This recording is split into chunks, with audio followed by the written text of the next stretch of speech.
नमस्कार, मैं हूं अंजू पंकज। बहुत बहुत स्वागत है आप सबका। उतावला सो बावला। फिलहाल दिल्ली के पूर्व सीएम कट्टर ईमानदार केजरीवाल कुछ इसी तरह का व्यवहार करते नजर आ रहे हैं। ऐसा लग रहा है कि वो बहुत उतावले हैं दिल्ली के सीएम की कुर्सी पर बैठने के लिए। आतिशी मार्लेना ने अपने दफ्तर में जो एक कुर्सी खाली रखी हुई है, ऐसा लगता है अरविंद केजरीवाल उस पर बैठने के लिए बहुत ज्यादा बेचैन है। उनसे शीश महल में आतिशी मार्लेना का रहना देखा नहीं जा रहा है। वो आतिशी मार्लेना को शीश महल में बर्दाश्त नहीं कर पा रहे हैं। वो ये भी बर्दाश्त नहीं कर पा रहे हैं कि आतिशी मार्लेना दिल्ली सरकार चला रही हैं। एक तरह से अरविंद केजरीवाल इनसिक्योर हो गए हैं। वरना आप खुद सोचिए, आम आदमी पार्टी का दिल्ली में जो चुनावी कैंपेन है वो इस बात पर आधारित है कि फिर से केजरीवाल को लाएंगे। जो उनका एक्स पर ऑफिशियल हैंडल है उस पर लिखा हुआ है, मेरा केजरीवाल ईमानदार है। कहीं पर भी बात ये नहीं हो रही है कि आतिशी को फिर से लाएंगे। आतिशी फिलहाल दिल्ली की सीएम है और काम भी कर रही हैं, बड़ी एक्टिव नजर आती हैं। लेकिन अरविंद केजरीवाल के कार्यकाल को अगर देखा जाए तो अरविंद केजरीवाल इतने एक्टिव नहीं थे, क्योंकि उन्होंने तो अपने पास एक भी मंत्रालय नहीं रखा था। वो तो बिना मंत्रालय के सीएम थे। आतिशी मार्लेना तो 12 से 14 मंत्रालय संभाल रही हैं। तो ऐसे में तो पलड़ा आतिशी मार्लेना का भारी नजर आ रहा है। और शायद यही वजह है कि अरविंद केजरीवाल को लग रहा है कि जल्द से जल्द दिल्ली में चुनाव हो जाए, फिर से आम आदमी पार्टी आ जाए और वो ये इनके इन प्रकारेण किसी ना किसी तरीके से दिल्ली के सीएम की कुर्सी पर बैठ जाए। आपको याद होगा, अरविंद केजरीवाल ने जब इस्तीफा दिया था तब आतिशी मार्लेना ने यह कहा था कि अब दिल्ली में जल्द से जल्द चुनाव हो जाने चाहिए। बल्कि उन्होंने यहां तक कह दिया था कि नवंबर महीने में दिल्ली में चुनाव हो जाने चाहिए। अगर आम आदमी पार्टी को इतनी जल्दबाजी थी, फिर तो दिल्ली की विधानसभा को डिसॉल्व करके तुरंत चुनाव करवाने का रास्ता वो साफ करवा सकते थे। लेकिन ऐसा नहीं किया गया। चुनाव आयोग पर यह दबाव डाला गया कि दिल्ली में जल्द से जल्द चुनाव करवाए जाएं। फरवरी महीने तक भी इंतजार नहीं कर पा रहे हैं अरविंद केजरीवाल। वरना आप खुद सोचिए, अभी 2 दिन पहले अरविंद केजरीवाल ने सबसे पहले बाकी पार्टियों को पीछे छोड़ते हुए अपने 11 उम्मीदवारों के नामों का ऐलान कर डाला। किस बात की जल्दबाजी थी? क्या जरूरत थी इतनी जल्दी 11 उम्मीदवारों के नामों का ऐलान करने की? अभी तो चुनाव आयोग ने भी नोटिफिकेशन जारी नहीं किया है, चुनाव की तारीखों का ऐलान तक नहीं किया है। लेकिन अरविंद केजरीवाल जल्दबाजी में है। उन्हें लग रहा था कि वो बीजेपी और कांग्रेस को पीछे छोड़ते हुए सबसे आगे रहें। इसीलिए उनका चुनाव प्रचार अभियान तो उसी दिन शुरू हो गया था जिस दिन उन्होंने सीएम की कुर्सी छोड़ी थी।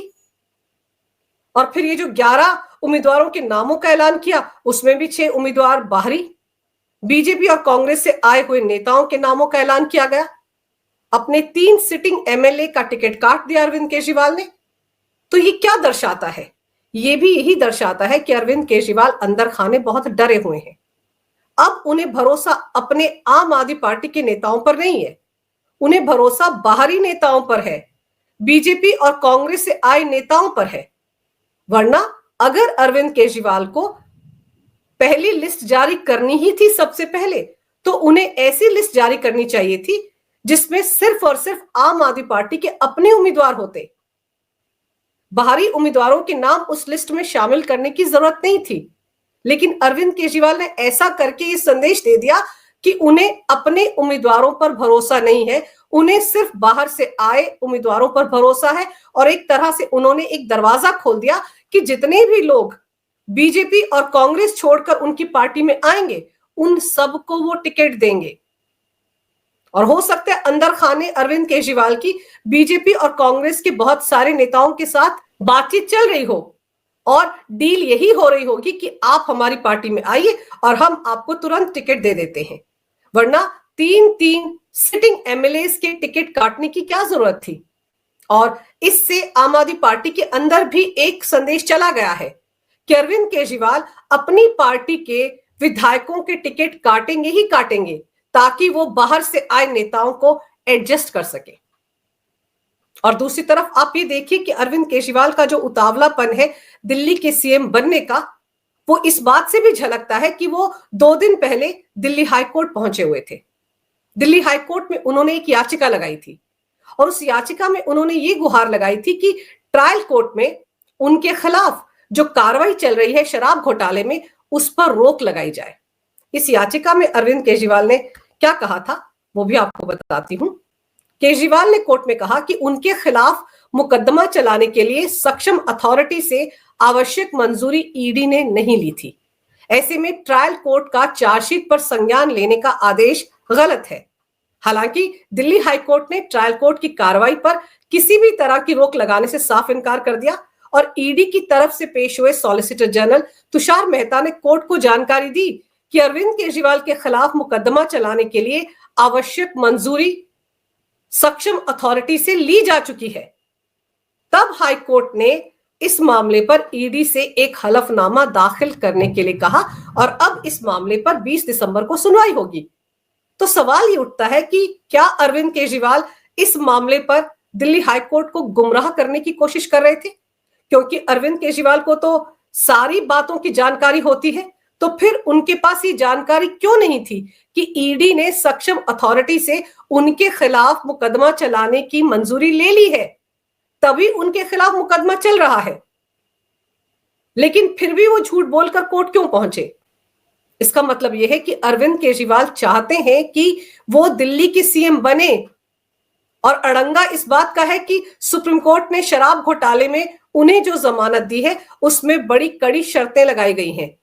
इससे साफ पता चलता है कि अरविंद केजरीवाल शराब घोटाले में उनके खिलाफ ईडी की चार्जशीट पर संज्ञान लेते हुए ट्रायल कोर्ट में जो कार्रवाई चल रही है उससे डरे हुए हैं।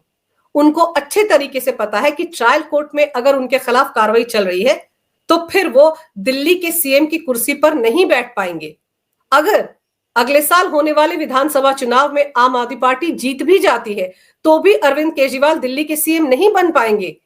इसलिए वो दिल्ली हाईकोर्ट गए थे और अगर दिल्ली हाईकोर्ट अरविंद केजरीवाल की याचिका पर ट्रायल कोर्ट की कार्रवाई पर रोक लगा देता तो अरविंद केजरीवाल का रास्ता साफ हो जाता। फिर वो सुप्रीम कोर्ट का दरवाजा खटखटाते और वहां पर ये गुहार लगाते कि उन पर जमानत के वक्त जो शर्तें लगाई गई हैं उनमें उनको राहत मिलनी चाहिए।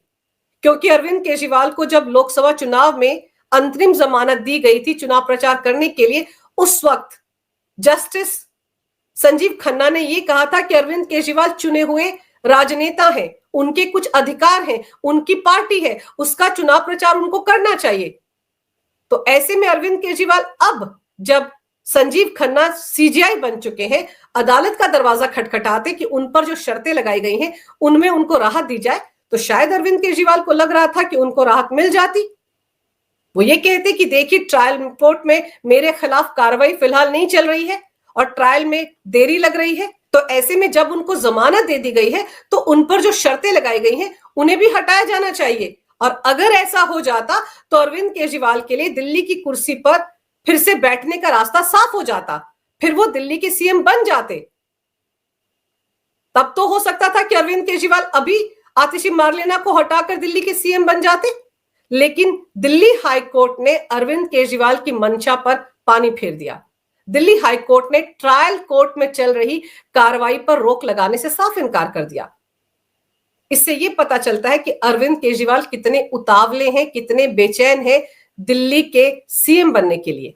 और फिर अरविंद केजरीवाल इस बात से भी डरे हुए हैं कि उनकी सरकार के कार्यकाल के दौरान जितने भी घोटाले हुए हैं, जितने भी भ्रष्टाचार के आरोप उनकी सरकार पर लगे हैं, उनकी चर्चा ना हो, उन मामलों पर दिल्ली की जनता का ध्यान ही ना जाए। इसीलिए अरविंद केजरीवाल रेवड़ी पर चर्चा ये कार्यक्रम लेकर आ गए हैं। शुक्रवार को बाकायदा इस कार्यक्रम को लॉन्च किया गया और इस मौके पर उन्होंने कहा कि पीएम मोदी ने कई बार कहा है कि केजरीवाल मुफ्त की रेवड़ी दे रहे हैं और इसे बंद किया जाना चाहिए। और केजरीवाल खुलेआम कह रहा है कि हम ये रेवड़ी दे रहे हैं, दिल्ली के लोगों को तय करना है कि उन्हें ये रेवड़ी चाहिए या नहीं चाहिए। अगर बीजेपी जीतती है तो ये योजनाएं बंद कर देगी। बीजेपी ने अपने और अपने गठबंधन द्वारा शासित राज्यों में ये रेवड़ियां लागू नहीं की हैं। ये मुफ्त की रेवड़ी नहीं है, बल्कि ये करदाताओं के पैसे से लागू की गई योजनाएं हैं। ये सफाई भी अरविंद केजरीवाल ने दी। अब आप सोचिए, हमने और आपने तो चाय पर चर्चा इस कार्यक्रम को ही सुना है, लेकिन अरविंद केजरीवाल रेवड़ी पर चर्चा लेकर आ गए हैं। और रेवड़ी जो है ये नाम बीजेपी की तरफ से दिया गया है। बीजेपी की तरफ से ये आरोप अरविंद केजरीवाल पर लगते हैं कि उन्होंने दिल्ली में इस रेवड़ी कल्चर की आड़ में अपना एक वोट बैंक खड़ा कर लिया है, जो कायदे से मुफ्तखोरों की एक जमात है। क्योंकि अरविंद केजरीवाल की जो पार्टी है उसकी ना कोई विचारधारा है और ना कोई कैडर है। तो पिछले 10 साल में अरविंद केजरीवाल ने इसी तरह की मुफ्त की रेवड़ियां बांट बांट कर अपना वोट बैंक खड़ा कर लिया है, मुफ्तखोरों की एक जमात को अपने पक्ष में खड़ा कर लिया है। और उसी जमात के भरोसे अरविंद केजरीवाल फिर से दिल्ली की सत्ता में आने का सपना देख रहे हैं। और अरविंद केजरीवाल ने इस कार्यक्रम के दौरान ये भी कहा कि जो 6 रेवड़ियां वो दिल्ली की जनता को दे रहे हैं, उसमें मुफ्त में बिजली, मुफ्त में शिक्षा, मुफ्त में स्वास्थ्य सेवा, मुफ्त में दिल्ली की बसों में महिलाओं को यात्रा करने की सुविधा, मुफ्त में बुजुर्गों को तीर्थ यात्रा की सुविधा। ये 6 ऐसी मुफ्त की रेवड़ियां हैं जो आम आदमी पार्टी दिल्ली में लोगों को दे रही है। और अब अरविंद केजरीवाल इसे ही भुनाने जा रहे हैं। उनका सीधे सीधे ये आरोप है कि अगर दिल्ली में बीजेपी की सरकार बनती है तो ये मुफ्त की 6 रेवड़ियां जो वो दिल्ली की जनता को दे रहे हैं वो मिलनी बंद हो जाएंगी। तो अब गेंद दिल्ली की जनता के पाले में है। अगर उनको मुफ्त की ये रेवड़ियां चाहिए तो उनको आम आदमी पार्टी को जिताना चाहिए, और अगर उनको ये रेवड़ियां नहीं चाहिए तो फिर वो किसी को भी जिता सकते हैं। अब ये सीधे सीधे बार्गेनिंग है, या यूं कहा जा सकता है कि सीधे सीधे ब्लैकमेलिंग है। इस रेवड़ी कल्चर के भरोसे अरविंद केजरीवाल फिर से अपनी चुनावी नैया पार लगाने की तैयारी कर रहे हैं। वरना आप खुद सोचिए, ये ऐसा कैसा विषय है जिस पर की चर्चा की जरूरत है, लेकिन इसकी आड़ में अरविंद केजरीवाल मुख्य मुद्दों से दिल्ली की जनता का ध्यान भटकाना चाहते हैं। वो नहीं चाहते कि उनके शीश महल पर चर्चा हो। वो नहीं चाहते कि लोगों को पता चले कि अरविंद केजरीवाल 55 करोड़ के शीश महल में रह रहे थे, जहां पर 12-12 लाख की टॉयलेट सीट लगी हुई थी। वो दिल्ली की जनता को मुफ्त में पानी तो दे रहे हैं, लेकिन ये नहीं देख रहे कि काला पानी मिल रहा है, गंदा पानी मिल रहा है, बदबूदार पानी मिल रहा है, और कई इलाकों में तो पानी आ ही नहीं रहा है, लेकिन वो मुफ्त में पानी दिल्ली वालों को दे रहे हैं। ये राग वो अलापते हैं। उनकी पार्टी की राज्यसभा सांसद स्वाति मालीवाल हर दूसरे दिन सोशल मीडिया पर एक वीडियो डालती हैं कि देखिए कैसे काले रंग का पानी दिल्ली वालों को मिल रहा है, कैसे बदबूदार पानी मिल रहा है। उसका जवाब देने की जहमत अरविंद केजरीवाल नहीं उठाएंगे, लेकिन ये कहेंगे कि वो मुफ्त में पानी दे रहे हैं। और आपको याद होगा, हाल फिलहाल में अरविंद केजरीवाल दिल्ली के गली मोहल्लों में पदयात्रा कर रहे थे। बल्कि जिस दिन उन्होंने सीएम की कुर्सी छोड़ी थी उसी दिन से उन्होंने पदयात्राएं करना शुरू कर दिया था। और इन पदयात्राओं के दौरान वो दिल्ली वालों से कह रहे थे कि बिजली के बढ़े हुए बिल और पानी के बढ़े हुए बिल देने की जरूरत नहीं है। अगर दिल्ली वाले अरविंद केजरीवाल को जिताते हैं, फिर से सत्ता उनको सौंपते हैं, तो वो सत्ता में आने के बाद बिजली पानी के बढ़े हुए बिल माफ कर देंगे। अब सवाल यह है कि बढ़े हुए बिजली पानी के बिल दिल्ली की जनता को थमाए किसने? अरविंद केजरीवाल सरकार ने। जब 2011-12 में दिल्ली में शीला दीक्षित की सरकार थी तो यही अरविंद केजरीवाल लोगों को ये कहकर भड़काते थे कि उनको बिजली पानी के बिल देने की जरूरत नहीं है, जब वो सत्ता में आएंगे तो सारे बिल माफ कर देंगे। और अरविंद केजरीवाल ने बिजली पानी के मुद्दे पर ही शीला दीक्षित की 15 साल पुरानी सरकार को उखाड़ फेंका था। ये मुद्दे उनके लिए जीत का मंत्र है। इस रेवड़ी कल्चर को अरविंद केजरीवाल छोड़ ही नहीं सकते। इसी की बदौलत उन्होंने दिल्ली में वोट बैंक तैयार किया है। मुफ्त शिक्षा की रेवड़ी की बात तो अरविंद केजरीवाल करते हैं कि दिल्ली की जनता के बच्चों को वो मुफ्त में शिक्षा दे रहे हैं, वर्ल्ड क्लास स्कूल बनाए हैं मनीष सिसोदिया ने। लेकिन उन्हीं मनीष सिसोदिया के साथ 1300 करोड़ रुपए का क्लासरूम घोटाला भी जुड़ा है। उस घोटाले की चर्चा ना हो, इसीलिए अरविंद केजरीवाल रेवड़ी पर चर्चा कर रहे हैं। और फिर ये जो वर्ल्ड क्लास स्कूल बनाए जाते हैं, अगर ये सच में वर्ल्ड क्लास स्कूल है तो अरविंद केजरीवाल को वो लिस्ट भी जारी करनी चाहिए जहां पर दिल्ली वालों को ये पता चले कि दिल्ली सरकार के कितने नेता, विधायक, मंत्री या कार्यकर्ता हैं जिनके बच्चे इन स्कूलों में पढ़ते हैं। अगर वर्ल्ड क्लास स्कूल है तो फिर इन सभी नेताओं के बच्चे उन्हीं स्कूलों में जाने चाहिए, लेकिन इनके बच्चे तो बाहर पढ़ते हैं।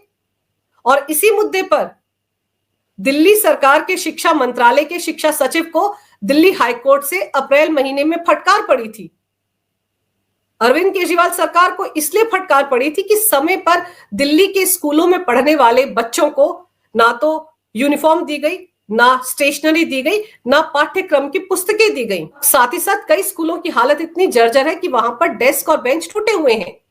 उसको लेकर शिक्षा सचिव को दिल्ली हाईकोर्ट के उस वक्त के एक्टिंग चीफ जस्टिस मनमोहन ने कहा था कि आपके बच्चे वहां पर नहीं पढ़ते हैं, बड़े बड़े अधिकारियों के बच्चे वहां पर नहीं पढ़ते हैं, बड़े बड़े मंत्रियों के बच्चे वहां पर नहीं पढ़ते हैं, इसलिए इन बच्चों की समस्याओं की तरफ आप ध्यान नहीं दे रहे हैं।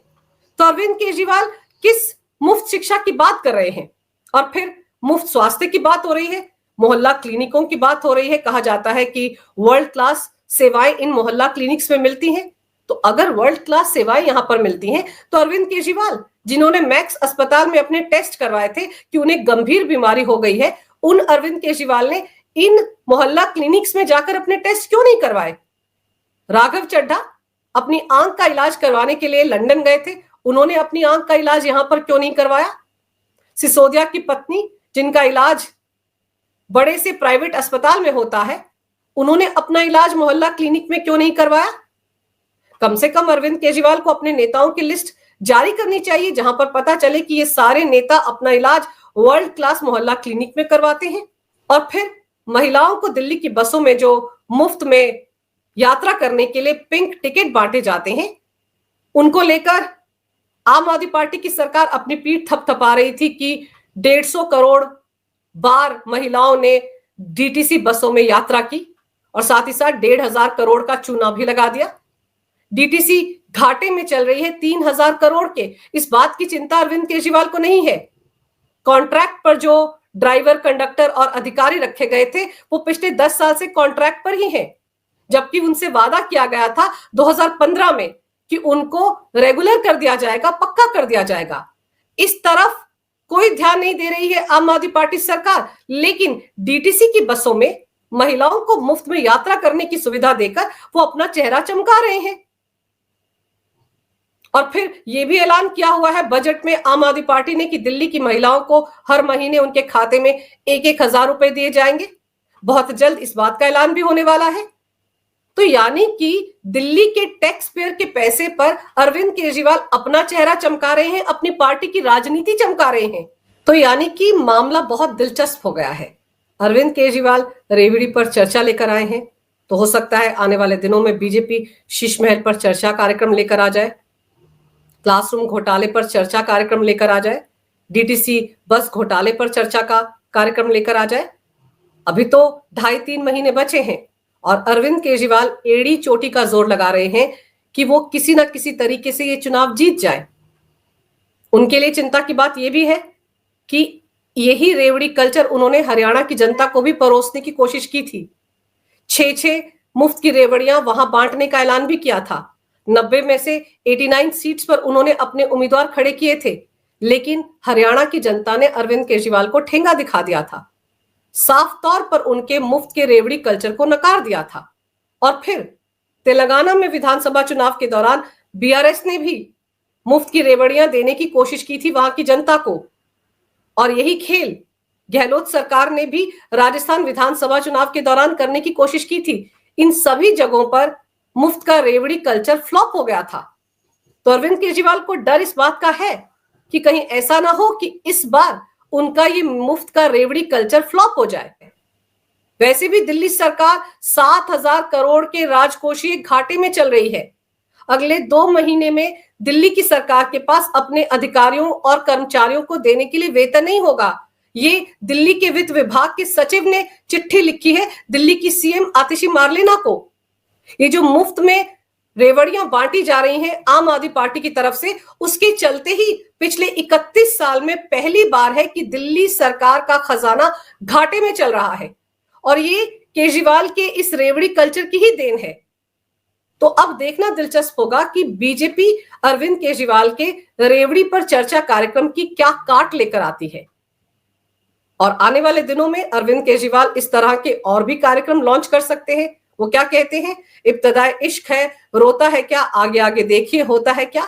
जहां पर अरविंद केजरीवाल की राजनीति पूरी तरह से दांव पर लग गई है, वहां पर अरविंद केजरीवाल इन चुनावों में अपनी जीत को सुनिश्चित करने के लिए इस तरह की और भी कई योजनाएं और कई कार्यक्रम लेकर आएंगे।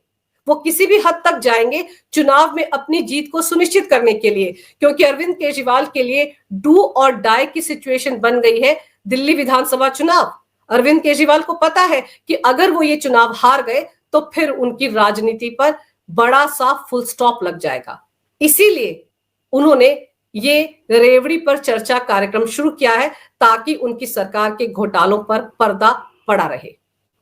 अगर आपको ये वीडियो अच्छा लगे तो कृपया इसे लाइक करें, शेयर करें। अगर आप पहली बार मेरे चैनल पर आए हैं तो कृपया मेरे चैनल को सब्सक्राइब करना ना भूलें। मेरे चैनल को अपना पूरा समर्थन दें। ये वीडियो देखने के लिए बहुत बहुत धन्यवाद। नमस्कार। भारत माता की जय हो। वंदे मातरम और जय श्री राम।